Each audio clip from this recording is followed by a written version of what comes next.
चिड़िया अपने 3 बच्चों के साथ भूटान के जंगल में रहती थी।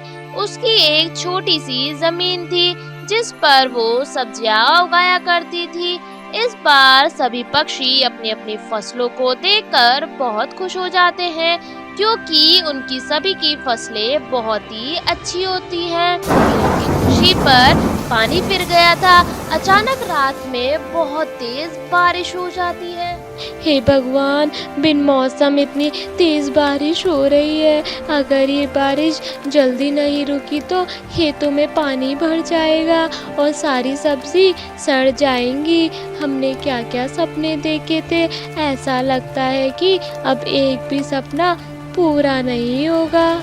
ऊपर वाले ने पता नहीं हमारे बच्चों की किस्मत में क्या लिखा है। टुनटुनी, दोनों पति पत्नी रात भर अपने बच्चों के साथ बैठकर बारिश के रुकने का इंतजार कर रहे थे, लेकिन बारिश रुकने का नाम ही नहीं ले रही थी। अगले दिन जब टुनटुनी का पति कालू कौवा अपने खेत में जाकर देखता है तो सारी सब्जियां पानी में बह चुकी थी।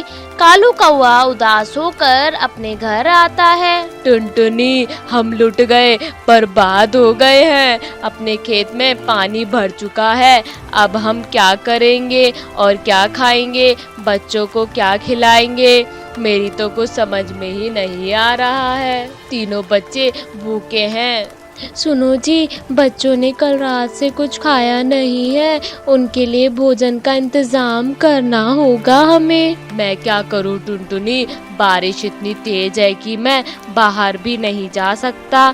थोड़ा बच्चों को पानी पिलाकर उन्हें चुप कराओ और बारिश को कम होने दो, फिर मैं खाने का देखता हूँ। थोड़ी देर बाद बारिश रुक जाती है। तब कालू अपने घर से खाने की तलाश में बाहर निकलता है। काफी देर तक कालू कौवा खाने की तलाश में इधर उधर भटक रहा था। तभी उसे एक पेड़ के नीचे एक बाबा मिलते हैं जो अपनी तपस्या में बैठे होते हैं। वहीं एक काला नाग उन्हें काटने के लिए आ रहा था। कालू कौवा अपनी जान की फिक्र न करते हुए उस सांप से बाबा को बचा लेता है।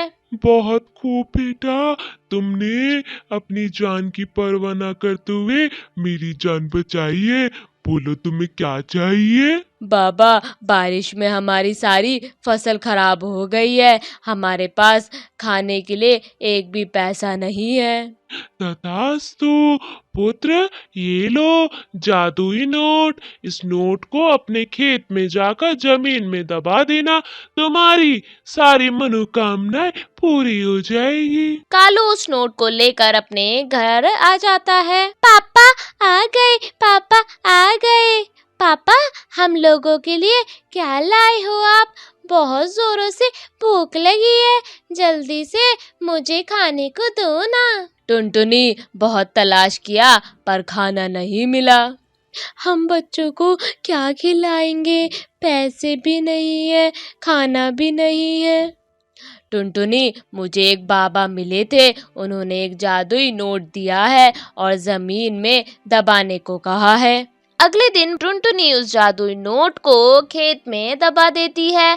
कुछ दिनों बाद पति पत्नी अपने खेत में वापस जाते हैं तो उनकी खुशी का ठिकाना नहीं रहता है। जहाँ पर उन्होंने जादुई नोट को बोया था वहाँ पर पैसों के पेड़ उगाए थे और उन पर 500 के नोट लगे हुए थे। अरे टुनटुनी, ये क्या? ये हमारे खेत में पैसों के पेड़ उगाए हैं। कालू जी, ये सब आपके कर्मों का फल है। अगर आप उस दिन बाबा की मदद नहीं करते तो आज हम ये पैसों का पेड़ नहीं लगा पाते। फिर दोनों पति पत्नी पैसों को तोड़ लेते हैं और उन्हीं पैसों से बाजार से कुछ खाने की चीजें ले लेते हैं जिससे वो और उनके बच्चों की भूख मिट जाती है।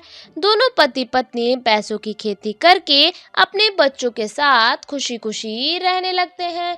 तो दोस्तों, कैसी लगी ये कहानी? ऐसी ही प्यारी प्यारी मज़ेदार कहानियों को देखने के लिए हमारे चैनल को सब्सक्राइब करें, लाइक करें और कमेंट करके बताएं कि कहानी कैसी लगी। बाय बाय दोस्तों।